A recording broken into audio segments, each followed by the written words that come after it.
एक अल्लाह वाले बुजुर्ग का किस्सा। एक बार एक बुजुर्ग हज के सफर पर जा रहे थे। सफर के दौरान उनके हाथ में एक थैला होता है जिसमें कुछ पैसे होते हैं। इन पैसों की भनक एक चोर को लग जाती है और वो मौके की तलाश में उनके पीछे पीछे चलने लगता है।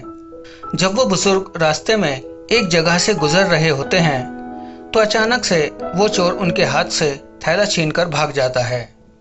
जब चोर काफी दूर निकल गया तब अचानक उसकी आंखों की रोशनी खत्म होने लगती है।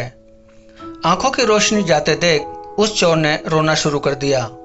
जब लोगों ने चोर से पूछा, भाई क्या हुआ, तो वो कहने लगा, मैंने एक आदमी का थैला छीना है। वह कोई बड़ा अल्लाह का करीबी बंदा है। मेरी आंखों की रोशनी चली गई।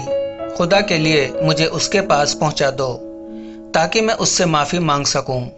जब लोगों ने पूछा कि यह किस्सा कहाँ पेश आया तो कहने लगा, फला नाई की दुकान के करीब पेश आया।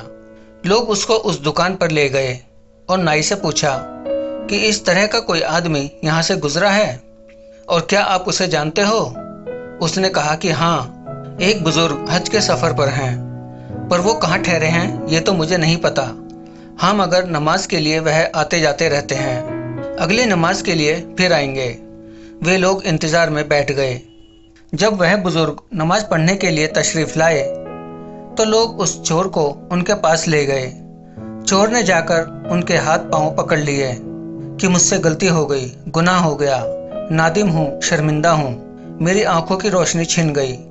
आप अपने पैसे वापस ले लीजिए और मुझे माफ कर दीजिए ताकि अल्लाह ताला मेरी आंखें ठीक कर दे। वह बुजुर्ग कहने लगे कि मैंने तो तुझे पहले ही माफ कर दिया है। यह सुनकर चोर बड़ा हैरान हुआ। कहने लगा, हजरत, मैं तो आपका थैला छीनकर भागा और आप कहते हैं कि माफी मांगने से पहले ही माफ फरमा दिया। फरमाने लगे, हाँ, मेरे दिल में कोई बात आ गई थी।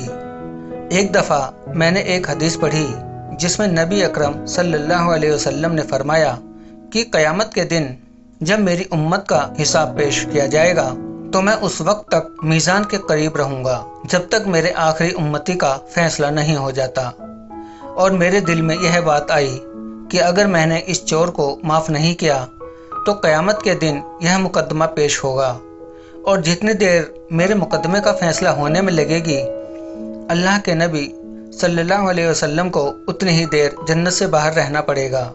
इसलिए मैंने माफ़ कर दिया कि ना तो मुकदमा पेश होगा, ना ही मेरे महबूब को जन्नत में जाने में देर लगेगी। वह जल्द जन्नत में तशरीफ ले जाएंगे। तो दोस्तों, यह था हमारा आज का किस्सा। आपको कैसा लगा आप हमें कमेंट बॉक्स में ज़रूर बताएं।